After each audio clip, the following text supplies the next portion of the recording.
Алберт Камус во една од своите книги по име Пад или Паѓање пишува за еден затвор во кој се наоѓала една тесна келија. Не знам дали сте били во затвор некој во живот. Ја не сум бил никогаш. Меѓутоа, еве гледаме на телевизија, на филмови или луѓе кои биле во затвор ги опишуваат тие моменти како изгледа затворот внатре. Овој господин Алберт во својата книга опишува една таква мала келија. Толку била голема или тесна, само да затвореникот влезе внатре. Висока била некаде до раменјата. Така да кога ќе влезеш внатре, не можеш да се вртиш. Стоиш во таа келија, стоиш и напред гледаш само со своите очи. Што се случувало? Тие кои биле одговорни во затворот, ги повикувале другите затвореници да поминат поред таа келија и да плукнат во лицето на затвореникот. Со други зборови, тој не може да се избрише, зашто не може да ги крене рацете.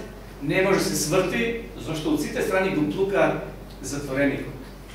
Ова келија била направена со намера да го понижи до крајни граници и да го деградира овој затвореник.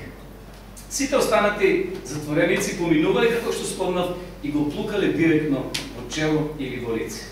А тој, згрчен, притиснат во таа келија, не можел да се брани.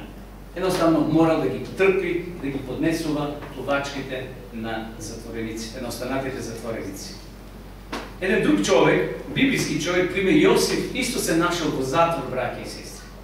И тој ги трпел и однатре, и однадвор. Тепањата, психички или физички. Кога браќата во една прилика го приметиле дека тој им доаѓа во пресред, а знаете, тој под наговор на татка си отишол да ги посети браќата во Дотај, не ги нашол, потоа во Сике морал да отиде, со торба полна со подароци, сирење, некои сендвичи, варени јајца, кроми, лук, што имале тогаш, урми, можеби некој друго сушено овоше, како подарок од таткото и мајката, тој треба да ги однесе тие подароци на браќата негови кои ги чувале овците со месеци, оддалечени од својот роден крај. И замислите, кога го приметиле браќата Јосифа, како го нареке? Еве го оној кој сонува соништа. Едноставно, не го дочекале со добре дојде, со бакни, со преградки, туку со презир и со омраз. Всушност, едноставно, пред нив, тој изгледал како, знаете, во Шпанија, што прават со они биковите секоја година, како ги викат тие? Кога со црвена крпа ќе го предизвика бикот и тие да удрат во нив. Нешто слично така. Да, Јосиф го гледале како бик кој треба да удри во црвената крпа. Едноставно, еве оној кој доаѓа. Таму имале 10 бикови, 10 браќа биле. Јосиф е 11-тиот, а кој бил 12-тиот? Бенјамин или Бенјамин, кој останал дома како најмал. Ајде да видиме што се случувало. Прва Мојсеева, 37 глава, 19 и 20 стих. Одиме во прва книга Мојсеева, Битие, 37 глава, тоа е страница 50-та во овој превод на Библијата. 37 глава, 19 и 20 стих. Еве што запишал овде Мојсеј. Си рекол еден на друг, Енего, стигнува сонувачот. Ајде да го убиеме сега и да го фрлиме во некоја јама. Може да речеме дека го изеде дива ѕверка или див ѕвер. Веќе сестри, Јосиф се приближавал невино. Тој воопшто не слукал или не размислил, не се надевал што ќе го дочека. Едноставно не бил свесен за опасноста која му вребала. Така доаѓа, се приближил и гледа, приметува во очите непријателство, омраза, завист, псовки, слуша, сарказми и понижување. За час браќата го фатиле, ја зеле торбата, го фатиле, го врзеле и за прво, ајде да го пикнеме во дупката. Па после ќе смислиме план, што да му направиме. Да, некој веќе предложи да го убијат, но еден се побуни и рекол, чекајте луѓе, немој да брзете, ајде малце да преземе некои други активности. И некој трет предложил да го продадат. И Јосиф ќе биде продаден. Меѓутоа, браќата најпрви што направиле? Кога го фатиле, му ја откинале облеката Таа облека создавала омраза, таа облека создавала раздор меѓу тие браќа. Знаеме дека Јаков имал две жени, Рахеля и Лија, две со 10 деца, и така се создава тука една љубомора. Меѓутоа малце подолу ќе видиме зошто Јосиф носил такви убави, прекрасни, шарени алишта. И на крајот, еве да читаме 23 стих. Но кога Јосиф стигна при браќата, тие му ја сооблекува неговата облека, шарената облека, што беше на него, го грабна и го фрлија во јама за вода. Јамата беше празна, немаше вода во неја. Можела да се угасне многу суши воздух. Понатаму вели, потоа седна да руча, која ги подигна своите очи, за да гледа поворка и смајлци, како доаѓаат од Галат. Нивните камери носеа мириси, балсами и смирна, за да ги продадаат во Египет. Драги сестри, Јосиф за миг се нашол во твојата дупка на отфрленост. Дали некојаш сте се чувствували отфрлени? Кој не се чувствувал никогаш отфрлен? Дали од друштво, дали од другарите, од работа, од дома и од дома. И Јосиф нити размислувал, нити се подготвувал, нити сонувал дека ќе се најде во својата дупка на отфрленост. Драги сестри, сигурно Јосиф чувствувал јака болка во својата душа. Отфрленоста е кобна и ги прогонува сите луѓе. Може и те утре да те снајде или мене. Например, непријателите или нашите пријатели, може да ни се грб. Нашите деца може да не отфрлат. Нашите родители може да се откажат. Сопругата може да те изневија, односно да те остави. Црквата може да не занемари и да не остави и да си чмаеме во својата болка, во својата дупка на отфрленост. Шефот на работа може да ти даде отказ и да каже, утре не вредиш, еве ти отказно решение. Наистина, отфрленоста не респектира ниту пол, дали си машко или женско, дали си интелигент или не, дали си богат или сиромах, дали си од сел или од град, дали си во ваков статус или онако. Дали имаш добро образование или не, дали имаш банкарска сметка, дебел или не, секој може да го доживее тоа чувство на отфрленост. Наистина, тоа е многу болно, многу трагично.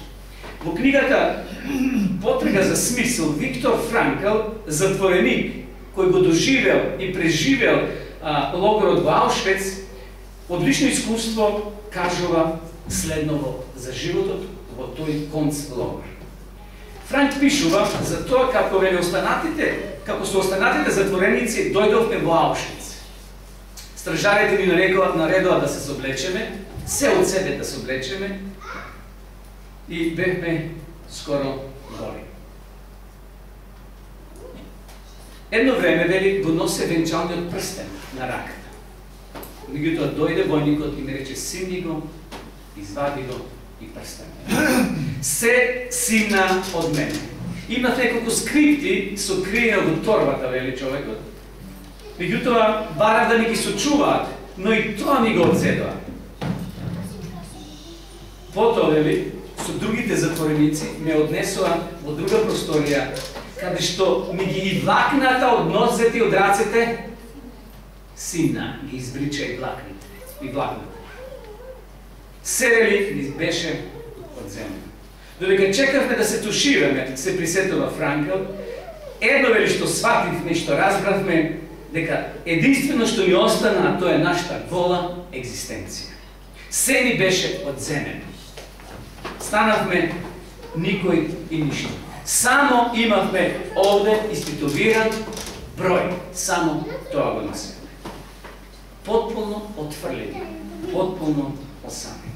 Драги сестри, отфрленоста е многу лошо искуство. Всушност, тие сакале во логорот да го избришат нивниот идентитет. За ние да го покажеме нашиот идентитет, што имаме? Лична карта. Што има таму? Матичен број. Значи, матичниот број е многу битен. Ти може да промениш слика, но матичен број никогаш не може да го промениш. И денот на раѓање. Сеќавате за онаа жена во Англија, да читајќи историја и дознала дека Хитлер е роден на истиот датум, односно таа е родена на истиот датум како Хитлер. А била голем против нацизмот. И отишла во Лондон, пишела писмо всушност и рекла да ми го промените роденденот. и добила одговор од таму бирото со любезни зборови: Господјо, никој на светот не може да го промени вашиот роден ден. Вие сте родени тогаш, и амин, тоа останува додека сте живи. Браќи сестри, секој од нас има свој идентитет. Но кога некој ќе те понижи, кога некој ќе ти каже: ма ти не вредиш ни 5 банки, што со тоа сака да каже? Да го понижи твојот идентитет. Нешто слично се случило со Јосифа, додека неговите браќа го пикнале доле во дупката. Кога, например, некои луѓе својот идентитет сака да го покажат со своето богатство. Меѓутоа, за Јосифа што представувало идентитетот? Што представувало? Тие шарени алишта што ги носил самиот Јосиф. Всушност, тие алишта биле добиени од неговиот татко. Едноставно, татко му ги дал како посебен дар. Некои преведувачи вака велат: тоа биле алишта со полни или со многу бои. Наистина, се не може да ја опишам, кога би ја виделе на слика, какви се тие алишта. Едноставно, до тука некаде досегнува, а некаде била долга, скоро до земја, со посебни шари. Такви алишта носеле посебни луѓе, посебни деца, со посебен авторитет да се покаже. Знаете кои носеле во минатото такви алишта? Ајде се присетиме брзо. Ќерка му на Давид исто така носела посебни шарени алишта. 2 Самуилова 13 глава. Еве што пише 18 и 19 стих. 2 Самуилова 13 глава, 18 и 19 стих. А та имаше на себе облека, слушайте, разнобојна, зашто некогаш во такви облеки ги обликуваат царските ќерки, додека беа девици. Слугата изведе надвор и ја заклучи вратата зад неа. И знаеме што се случило со Тамара. Знаете што се случило, сега да не го пишувам овој настан. Значи, овие алишта ги носеле посебни деца, со посебен авторитет. И наистина, Тамара ги носела и други луѓе во минатото, односно деца. Овие шарени алишта, браќи и сестри, биле символ на престиж, символ на статус. Кога одат на тие гала представи во Скопје, таму секој не може да отиде. Кој се повикани таму? Со какви алишта одат? Со посебни сешири, свечени алишта, свечени шпикли, свечени костуми и така натаму. Овие алишта на Јосифа се символ на позиција, на статус. Тоа не биле обични алишта. Не може секој да ги носи како обичен пастир. Наистина, ова било Божје провидение. Меѓутоа, овие шарени алишта ќе бидат символ и на неговиот идентитет, на неговата морална чистота. Меѓутоа, кога дошло кај браќата, тие веднаш се нафрлиле неговите алишта и му ги скинале и што каже: ти си ѓубре, ти не вредиш ништо. Зошто? Зашто во очите на Јакова кој бил највисок од децата? Јосиф, на жалост. И тој ги поттикнал децата да бидат љубоморни.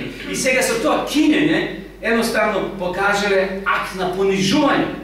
Еврејскиот збор кој се користи за кинење е зборот пашат. Пашат. Значи, знаете кога се коли јари или овца и кожата како се, сте гледали како се дере? Се притиска со палецот и се одвојува кожата од месото. Тоа е пашат на еврејски. Тоа е тоа кинење. Едноставно, со други зборови, тоа потекнало од Стариот Завет, кога животните се жртвувале на олтар, односно на жртва.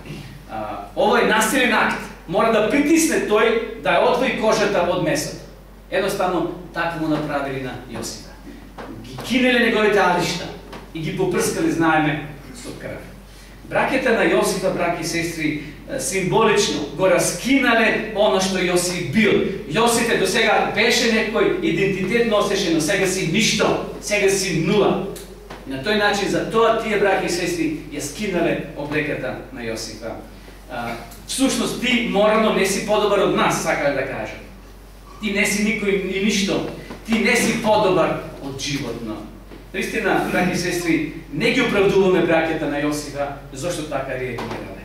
Меѓутоа, ете, што направиле? Го направиле тоа што наистина го направиле. Јосиф во тие мигови се почувствувал отфрлен, јаден и беден. Таму во дупката ја чекал джелатот да дојде и да го скрати за глава. Наистина, отврленоста и осаменоста е многу страшна и трагична. Многу стари лица кои ќе остарат, на жалост, нивните деца ги носат до старски дом. Ние имаме наша сестра, Томислава, знае, жива е се още во старски доми. На жалост, малци посетуват од низините деца. Еден син е во Австралија, еден тука, не е битно. Меѓутоа, јадно е таму, многу жени лежат, многу особи лежат, отфрлени од општеството, а и од нивните најблиски. Тие се чувствуваат како птици и некој само да им стави храна во устата. Зависат од другите. Отврленоста е многу болна, браќи и сестри. Отврленоста е страшна. Денеска млади деца, за да не бидат отфрлени од друштвото, од групата, ќе посегнат за дрога, за алкохол и за други аномали, само да бидат дел од што друштво во кое се наоѓа. И ако му речат, ти не пушиш, ајде, како се вика? Бега од нас, не си дел од нас. И тој ќе посегне, може никоја што не го одобрува во умот, но ради друштвото, да биде изедначен со нив и тој ќе посегне по такви работи. Во книгата Патриарси и пророци, еве што пишува за Јосиф. Кога караванот поминувал низ јужните граници на Хана, тој можел да ги види рабовите на ричињата под кои биле шатовите на неговиот татко. Тоа е момент кога е продаден, кога сега караванот се враќа со исмилците и близо неговите шаторите на неговиот татко, меѓутоа не можел да им јави, едноставно гледал. Но слушайте сега што се случува во неговиот ум. Спомнувајќи си за својот мил родител, горко плачел на својата осаменост и болка. Повторно пред очи му излегла сликата на Дотајн. Ги видел своите намрштени браќа и ги чувствувал нивните грозни погледи. Во ушите му се одгласувале навредливите и подбивни зборови со кои одговарале на сите негови очени пекања. Со страх во срцето гледал во својата иднина. Каква промена! Од нежно сакан син, немокен и презрен роб, Јосиф од почетокот паднал во безмерна болка и страх. Ова цитат јас го поврзувам и со друга тема, кога Исус бил во страх, во неизвестност. Кога други патријарси, пророци, јаки луѓе како Илија, кој побегал во пештерата и посекал да умре, сите доживуваат страх и отфрленост. Исус почувствувал дека е отворен брак и се, дека е оставен сам да се бори. И како Исус се моли? Се велел Исус, татко мој, тие 7-8 зборови кои Исус ги искажал на крстот. Меѓутоа во една прилика само вели, Боже мој, зошто ме остави? Се вели татко, само тука ќе употреби Боже мој. Ја почувствувал таа осаменост, таа далечност, Бог се повлекол од два чекори, би рекле. И морал синот сам дојде до крај, морал сам да пие чашата. Осаменоста е многу страшна. Меѓутоа, ова порака ќе ни помогне да сватиме дека ние денес не сме осамени. Може да не остават сите околу нас, но има Бог кој никогаш нема да не остави. Понатаму, еве што читаме на страница 212, Патријарси и пророци. Тогаш со сето срце му се предал на Господа и се молел чуварот Израелов да биде со него во земјата на неговото изгнанство. Душата му се затреперела од длабока возбуда кога решил повторно да му се предаде на Бога во сите околности, да постепи онака како што му прилега на приврзаникот на небесниот цар. Решил да му служи на Господа со сето свое срце, пред своите животни искушенија да истати храбро, во духовна сила и морална постојност и секоја должност да ја изврши верно. Искуството не само на еден ден представувало преломна точка во неговиот живот. Неговата страшна несреќа од разгалено дете создал промислен, храбар и самостоен човек. Наистина, какво искуство, браќи и сестри, доживел Јосиф. Меѓутоа, тој донел одлука, по цена на својот живот, нема да остати од она што неговите родители го учеле. Наистина, околностите во нашиот живот се минуваат. Денеска си богат, утре немаш ништо. Денеска си славен, утре немаш ништо. Почнуваш од почеток. Животот на оваа земја е таков. Одиш на лекар и само една диагноза може да ти го скрши целиот живот, зар не е така? Значи, некој велам на лекар да се плашим од диагноза. Али тоа некој не оди. Зашто може една диагноза да ти го поремети целиот твој живот.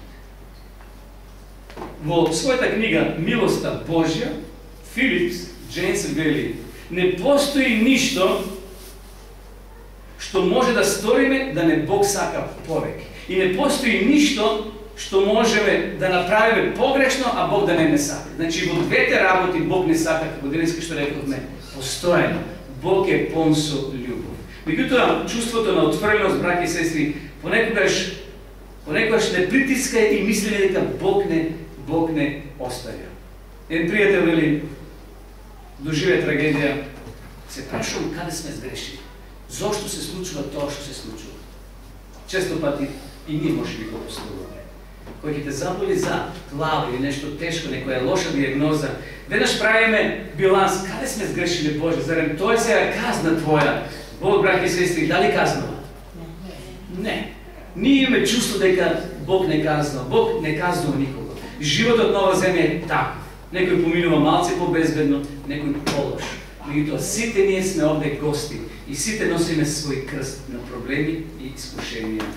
Може би и ти и јас се наоѓаме во некоја своја дупка на отврленост.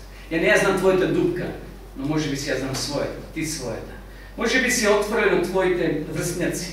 Може би во црквата се чувствуваш отврлен. Може би од твојот колега, од твојот пријател. Може би го доживаш она што го доживел Давид. Ајде да видиме што доживел Давид. Псалм 27:10.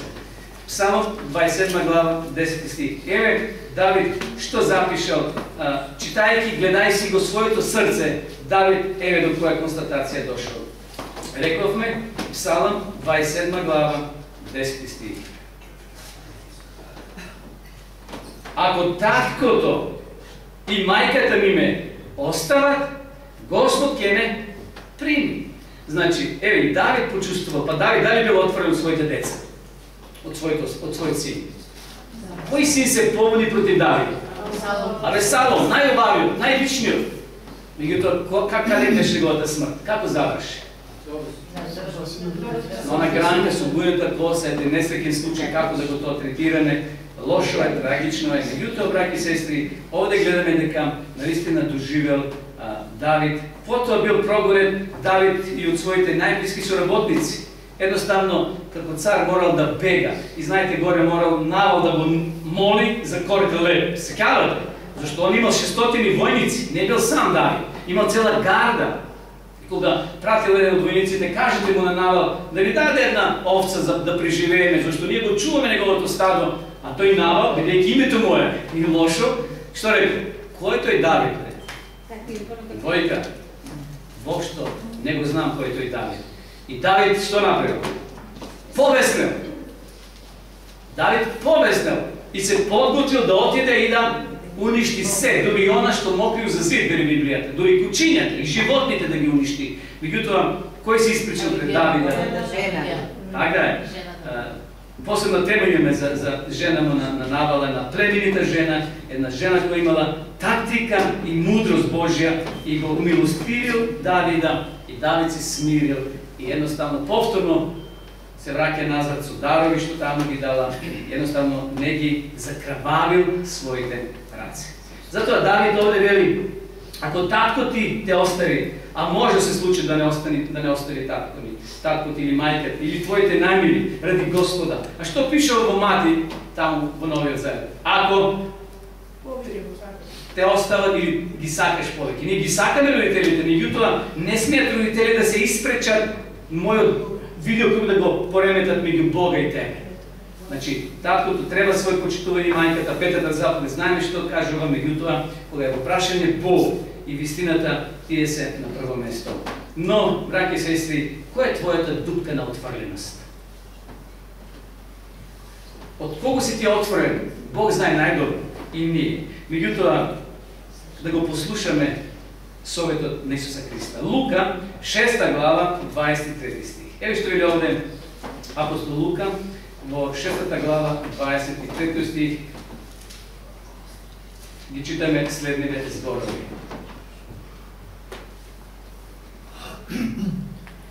Лука 6:22. Блажени сте кога луѓето ќе ве засакат. Замразат. Каквото блаженство да те мразат луѓето.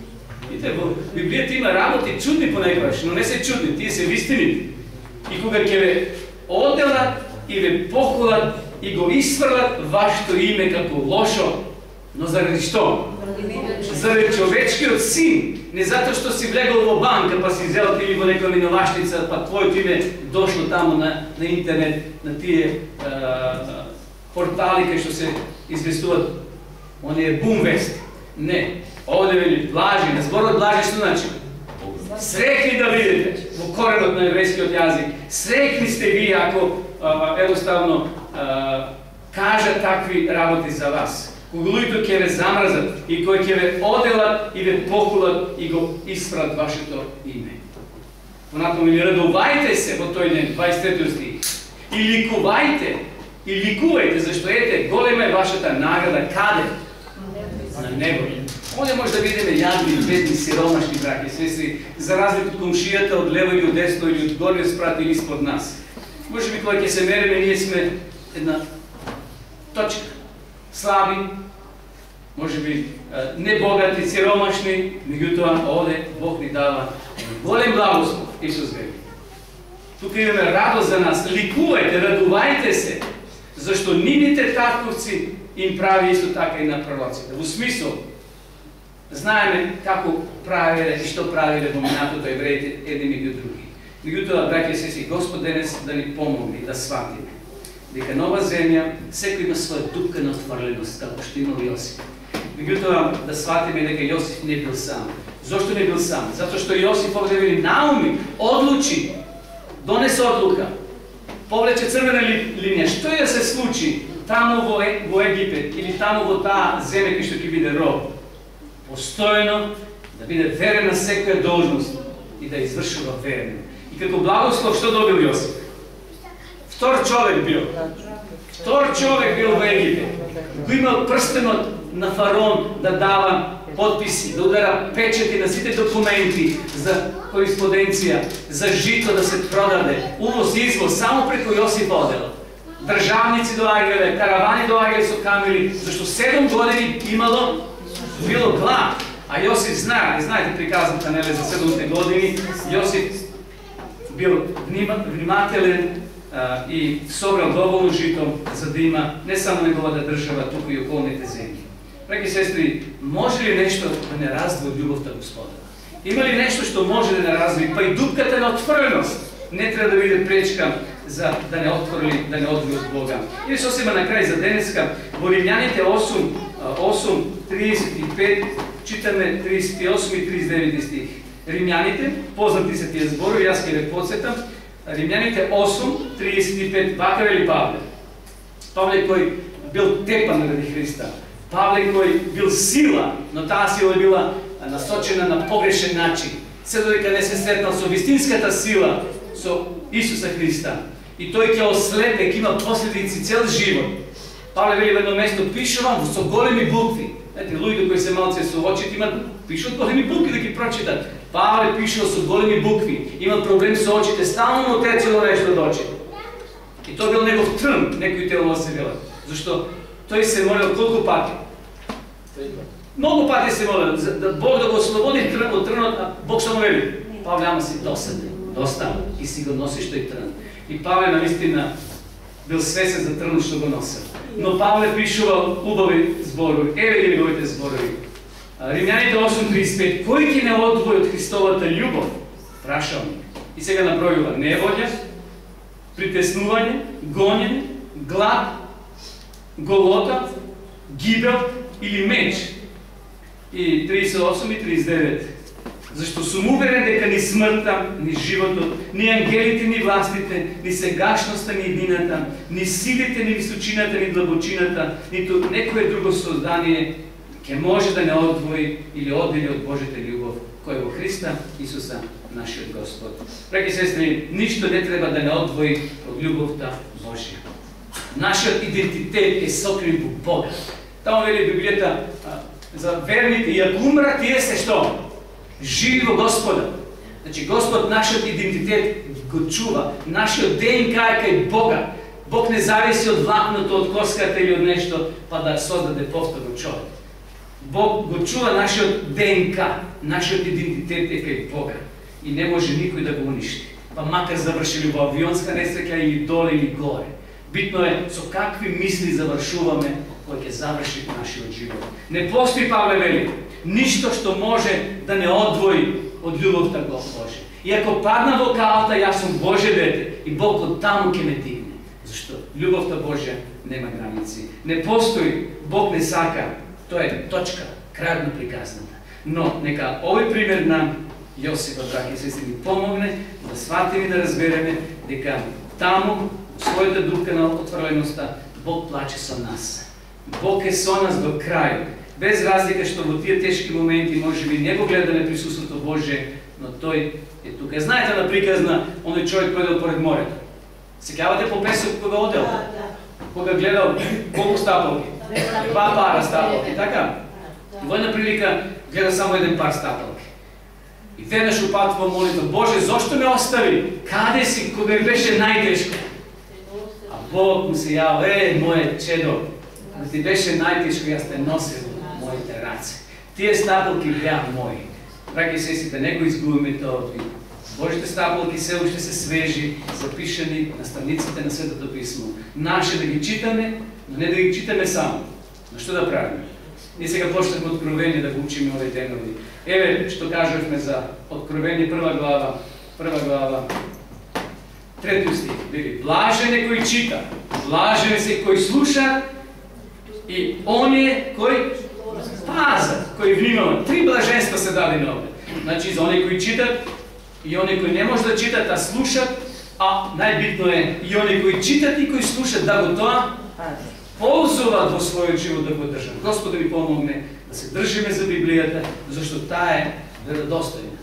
Јас ова седмица имав предавање на телевизија Шутка, еден час во Шутка, токму за Библијата зборувавме.